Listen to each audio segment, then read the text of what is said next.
Her mother's funeral had forced her to return to her parents' home, return to the quiet Amish community where her parents had found healing after Lydia walked away from their lifestyle and beliefs. Alongside the road, black and white cows dotted a field, bright green from summer sun and rain. A few lifted their heads when she passed, as if surprised by the sight of her red hair through the window.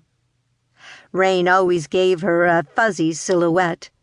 With one hand, Lydia held a death grip on the steering wheel, and with the other, she pushed the mass of curls back from her face for the 100th time that day, wishing she had had enough foresight to grab a hairband.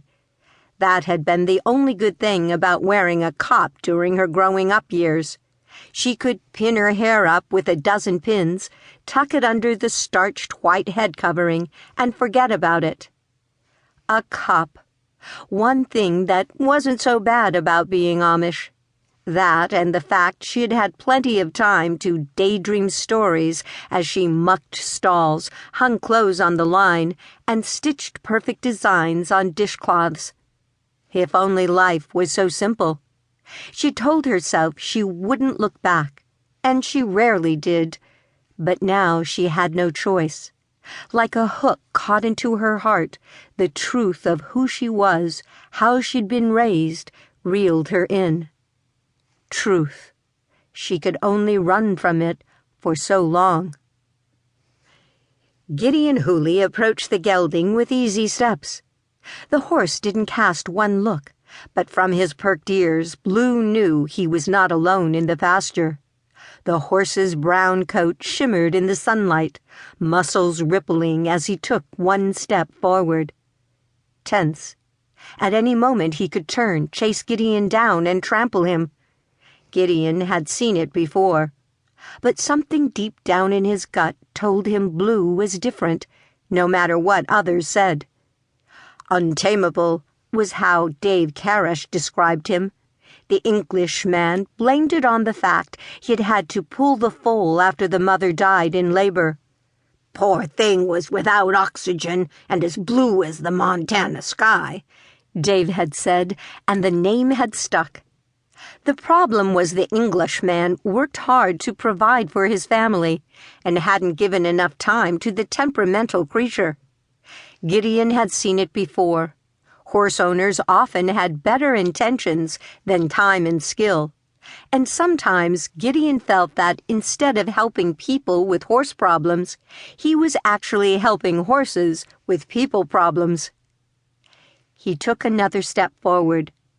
"Beautiful day, isn't it, Blue?" He walked a wide circle to approach Blue straight on. Many horses were nearsighted. Things far off scared them. They needed to see them up close to trust them. But letting anyone come close was hard. Gideon understood. The horse tossed his head. Gideon removed his brimmed hat and turned it over in his hands, letting the sun warm the top of his head. Mr. Carish had hired him to train Blue, but today was an introduction of sorts. Gideon hadn't come with a rope or a bridle. He'd come with a soft voice and an even softer hand. "I heard some guys tried to chase you down," Gideon chuckled. "Would have liked to see that." He smiled, eyeing the bay with its long neck, fine, clean throat latch, and deep, sloping shoulders. The gelding watched him, curious.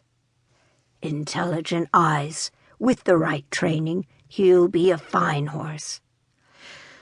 "Must be hard when you feel threatened." Gideon's throat tightened even as he said those words, and he glanced to his right and looked at the distant hills. "When you're scared for your life, I understand. There were things I went through as a kid that scared me too." His gut clinched, and his mother's words came back to him. "Out of all the places to visit, why'd you want to return to Montana? It's a schrecklich place." "Scary for a little boy, yeah, but I'm a grown man now," he had told her. "Still, do you not mind what happened?" "Getting lost, being scared, yeah."